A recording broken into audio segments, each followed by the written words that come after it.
climate crisis. We can't wait any longer. We see it with our own eyes, we feel it, we know it in our bones, and it's time to act.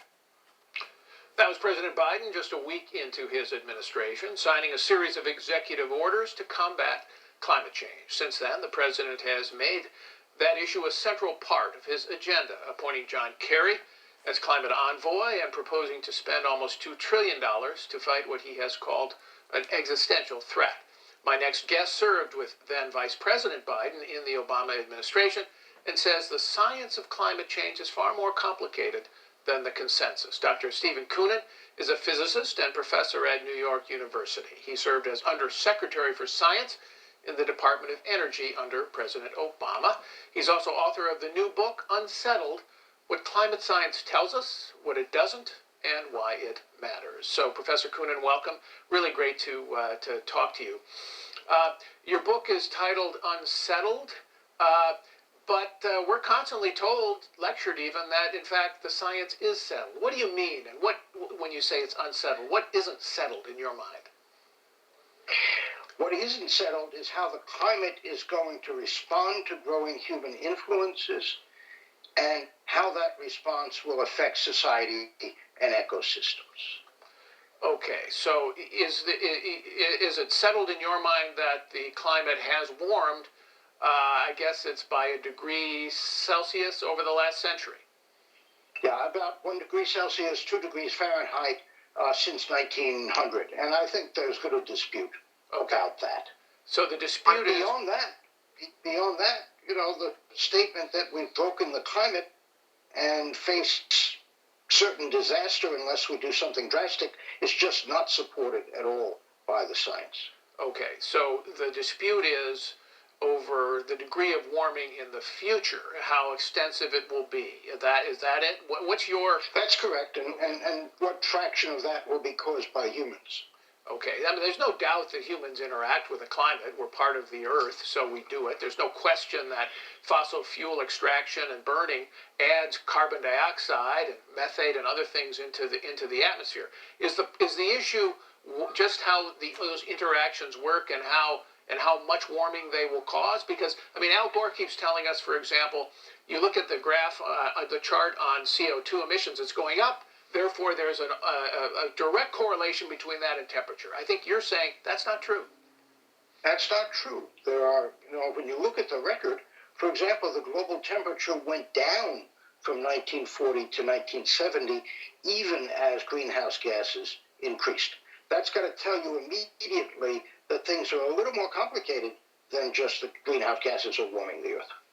Okay, now what about the idea that if we continue to warm, you're seeing all these consequences in terms of much more severe weather events, you're seeing rising oceans, you're seeing the melting of the polar ice caps.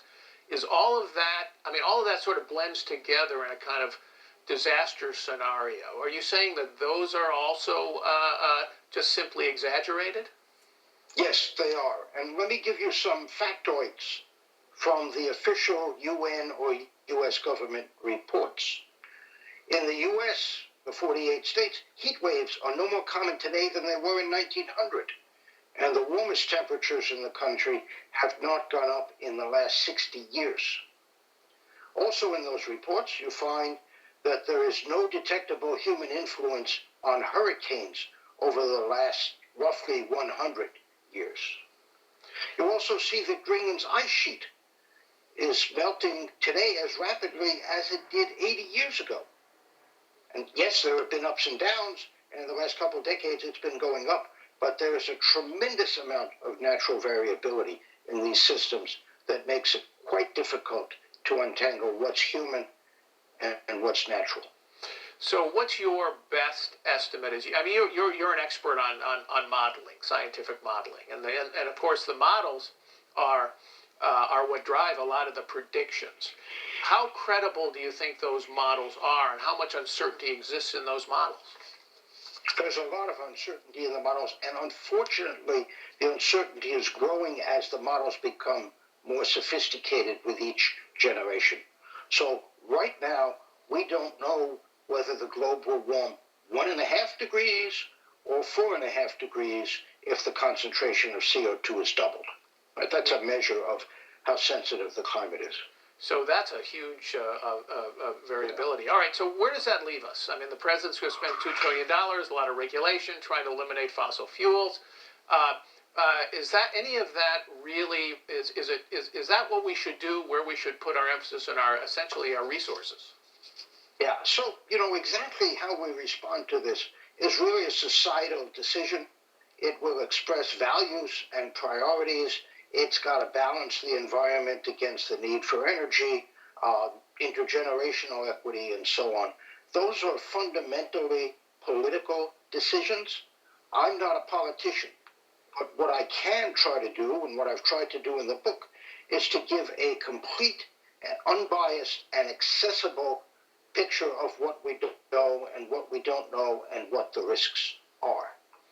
And, if you ask me personally what I believe that the threat from climate change, to the extent that there is a threat, is pretty distant, both in space and time. The U.S. will be able to adapt just fine, and I have a hard time understanding what the rush is, particularly since the U.S. is only 15% of total greenhouse gas emissions anyway. Yeah, so I'd like us to at least everybody agree on what the science is that we know and don't know, and that's in the reports and summarized in the book. But then let's have a values debate, okay? Yeah, no, I very much appreciate that answer, and I admire the book. I found the science description of climate science, and it's very, very helpful.